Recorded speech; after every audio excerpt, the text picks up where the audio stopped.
Video को मैं शुरुआत करता हूँ। ये देखिए आपका हिंदी इलेक्टिव यानी हिंदी ऐच्छिक का है।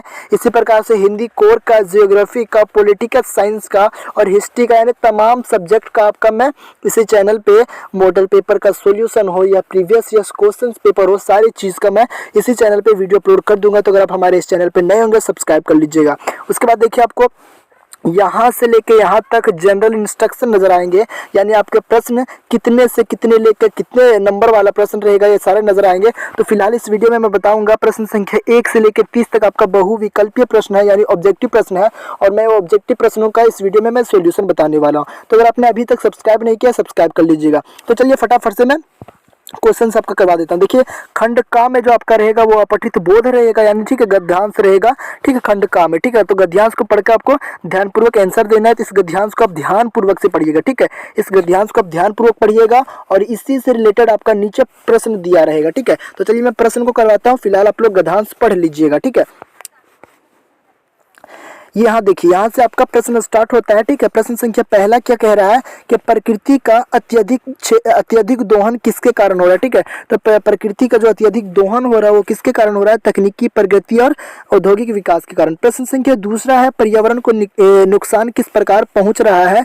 तो जल और वायु प्रदूषण से। ठीक है, जल और वायु प्रदूषण से पर्यावरण को नुकसान पहुंच रहा है। प्रश्न संख्या अगला है प्रकृति के संरक्षक का मुख्य उद्देश्य क्या है? तो पारिस्थितिक तंत्र का संतुलन बनाए रखना। ठीक है, प्रश्न संख्या चौथा है पर्यावरण संतुलन बनाए रखने के लिए मनुष्य को क्या करना चाहिए? तो प्रश्न संख्या चौथा का जो करेक्ट आंसर हो जाएगा ऑप्शन नंबर सी, प्रकृति के साथ सामंजस्य स्थापित करना चाहिए। ठीक है, तो 1 से लेकर 4 तक जो आपने प्रश्न को किए वो थे गद्यांश के प्रश्न। ठीक है, अब आपको नीचे क्या कह रहा है देखिए मैं दिखा देता हूं। निम्नलिखित पद्यांश को ध्यानपूर्वक पढ़कर दिए गए प्रश्न को सही उत्तर दे। ठीक है, अब नीचे आपका जो है वो आपका पद्यांश रहेगा और सेम प्रश्न इसी तरह आपके क्वेश्चन यानी बोर्ड एग्जाम में, फाइनल एग्जाम में नजर आएंगे। ठीक है, तो चलिए इसके नीचे पद्यांश जो उसको भी आप लोगों को मैं दिखा देता हूँ। ठीक है, इस प्रकार से आपका पद्यांश रहेगा नीचे में। ठीक है, इस पद्यांश को जितना आप सावधानी पूर्वक और ध्यान से पढ़िएगा ठीक उतना ही सही आंसर आप लोग इसका दे पाइएगा। ठीक है, इसका आंसर उतना ही सही आप लोग दे पाइएगा। ठीक है, तो चलिए मैं फिलहाल करा देता हूँ 5वां क्वेश्चन। आप लोग ये पद्यांश को पढ़ लीजिएगा। पद्यांश के अनुसार पृथ्वी पर मानव का जीवन किसकी देन है? ठीक है, पद्यांश के अनुसार पृथ्वी पर मानव की जीवन किसकी देन है? प्रश्न संख्या 5वां का ऑप्शन नंबर बी करेक्ट हो जाएगा, प्रकृति के अनुपम देन है। ठीक है, प्रश्न संख्या 6 है पद्यांश में किसे सृष्टि का जतन बताया गया है? तो वृक्ष, नदी, पर्वत और सागर को। ठीक है, प्रश्न संख्या 7 पद्यांश के अनुसार यदि प्रकृति का दोहन किया गया तो क्या होगा? ठीक है, यदि प्रकृति का दोहन किया गया तो क्या होगा? पृथ्वी का स्वाभाविक धन खो जाएगा। ठीक है, प्रश्न संख्या 8 है धरती को बचाने के लिए पद्यांश में क्या सुझाव दिए गए हैं?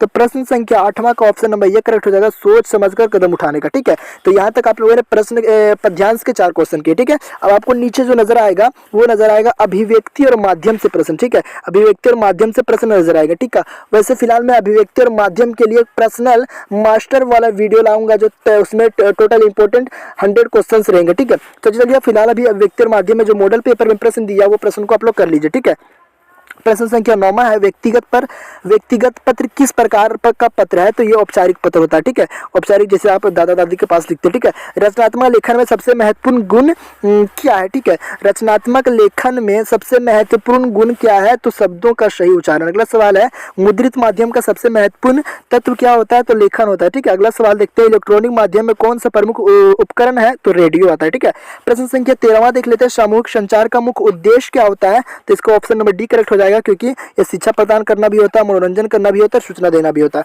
प्रश्न संख्या 14 देखते हैं इंटरनेट किस प्रकार का संचार माध्यम है? तो डिजिटल माध्यम है। ठीक है, इंटरनेट जो है वो डिजिटल माध्यम है, ये आप लोग सभी लोग जानते हैं। ठीक है, तो यहाँ तक आप लोगों ने 14 प्रश्न को किया। अगर आपने अभी तक सब्सक्राइब नहीं किया सब्सक्राइब कर लीजिए। ठीक है, चलिए अगला प्रश्न देख लेते हैं।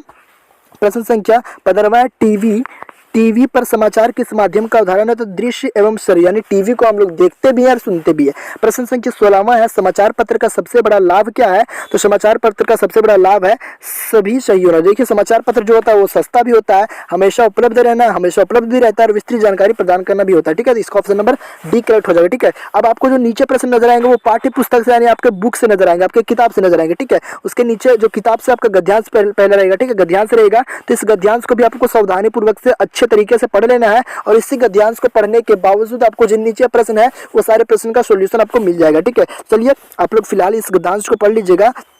मैं भी क्वेश्चन आंसर करवाता हूँ। प्रश्न संख्या 17वां देख लेते हैं, कुटज के बारे में लेखक ने क्या बताया। ठीक है, प्रश्न संख्या 17वां देखिए, तो बताया कुटज शान से जीता है और अपने कर्तव्यों को निभाता है। ठीक है, यहाँ तक आप लोगों ने 17 प्रश्न को देखा। ठीक है, अगला प्रश्न देखते हैं, लेखक के अनुसार कुटज किस तरह से जीता है। तो लेखक के अनुसार किस तरह से जीता है, वह शान और बिना किसी स्वार्थ के जीता है। ठीक है, प्रश्न संख्या 19 देखते हैं, गद्यांश में कुटज का जीवन किस प्रकार के सिद्धांतों से प्रेरित है। तो प्रश्न संख्या 19 का जो ऑप्शन नंबर बी करेक्ट हो जाएगा, नीति धर्म और शान के सिद्धांत। प्रश्न संख्या 20वां देखते हैं, लेखक के भीष्म पितामह और अवधूत की भाषा में क्या संदेश दिया है। तो प्रश्न संख्या 20 का ऑप्शन नंबर बी करेक्ट हो जाएगा, सुख या दुख, प्रिय या प्रिय, जो भी मिल जाए उसे शान से स्वीकार करना चाहिए। ठीक है, तो यहाँ से आप लोग ने गद्यांश को किया, उसके बाद नीचे फिर आपको बुक से पद्यांश नजर आएगा। ठीक है, आपके किताब से ये पद्यांश है, आप लोग याद कर लीजिएगा छोटे छोटे कविता को। ठीक है, चलिए उसके बाद नीचे प्रश्न देखते हैं, प्रश्न संख्या 21 है, श्रमित स्वपन की मधुमाया का क्या अर्थ है। ठीक है, श्रमित स्वपन की मधुमाया का क्या अर्थ है। प्रश्न संख्या 21 का ऑप्शन नंबर बी करेक्ट हो जाएगा,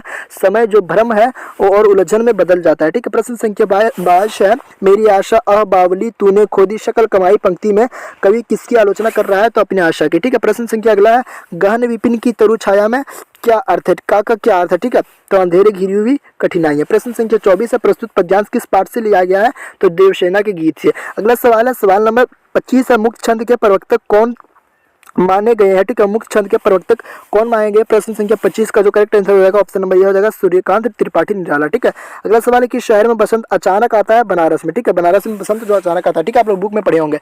अगला सवाल देखते हैं, सवाल नंबर 27 है, प्रेमधन की छाया स्मृति निबंध की किस शैली में लिखी गई है। तो प्रश्न संख्या 27 का ऑप्शन नंबर सी हो जाएगा, संस्मरणात्मक। ठीक है, सवाल नंबर 28 है, हरगोबिंद और बड़ी बहुरिया जिस गांव में रहते थे उसका क्या नाम था। तो जलालगढ़ नाम था। आप लोग पढ़े होंगे कहानी, तो अच्छे से याद होगा।